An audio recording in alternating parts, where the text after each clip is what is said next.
Part 3, Commandment and Ethos. General Audience number 34 of August 6th, 1980. Continuing our cycle, we take up again today the Sermon on the Mount, and in particular the statement, quote, "Whoever looks at a woman to desire her lustfully has already committed adultery with her in his heart." Matthew chapter 5, verse 28.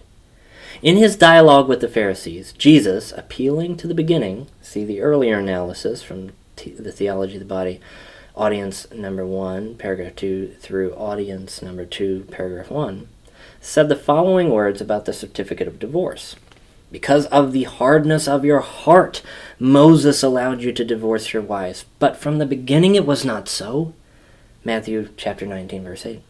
This sentence undoubtedly contains an accusation.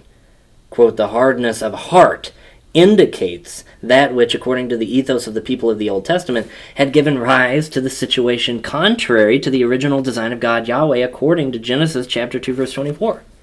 And it is there that we must seek the key to interpret the whole legislation of Israel in the area of marriage, and in the broader sense in all relations between man and woman. When he speaks about hardness of heart, Christ thus accuses the entire interior subject, so to speak, which is responsible for the deformation of the law.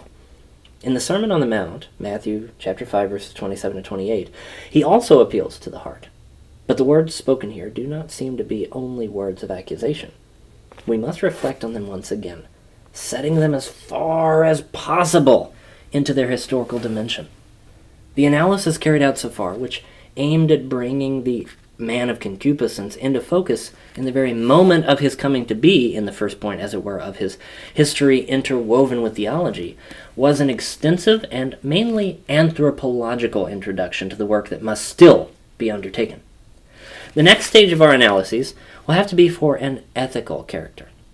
In the Sermon on the Mount, and in particular the passage we have chosen as the center of our analyses, is part of the proclamation of the new ethos, the ethos of the gospel. In the teaching of Christ, it is deeply connected with consciousness of the beginning, and thus with the mystery of creation in its original simplicity and wealth.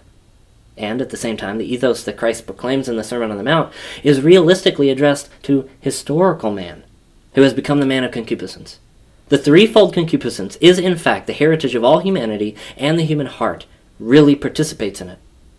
Christ, who knows what is in man, from John chapter 2, verse 25, cannot speak otherwise than with this awareness.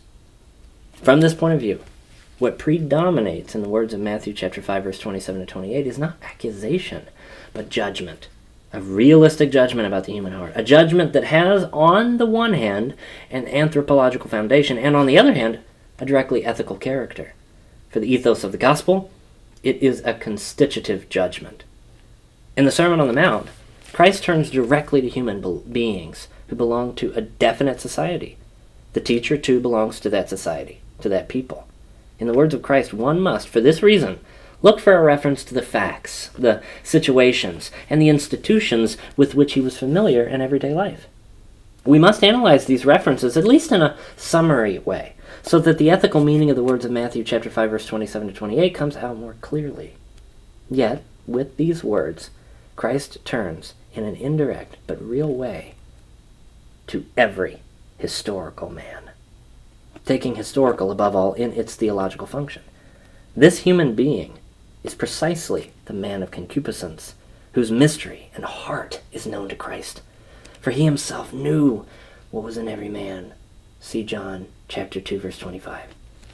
The words of the Sermon on the Mount allow us to establish a point of contact with the inner experience of this man at every geographical latitude and longitude, as it were, in various epochs, under different social and cultural conditions.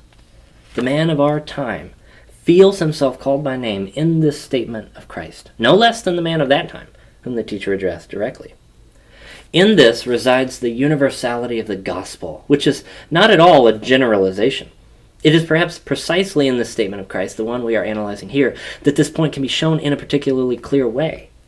In virtue of this statement, the human being of every time and of every place feels himself called in a manner that is adequate, concrete, and unrepeatable, because Christ appeals precisely to the human heart, which cannot be the subject of any generalization.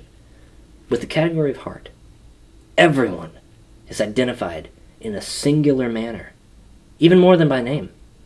He is reached in that which determines him in a unique and unrepeatable way. He is defined in his humanity from within.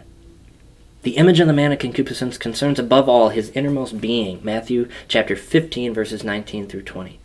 The history of the human heart after original sin is written under the pressure of the threefold concupiscence, with which also the deepest image of ethos is connected in its various historical documents.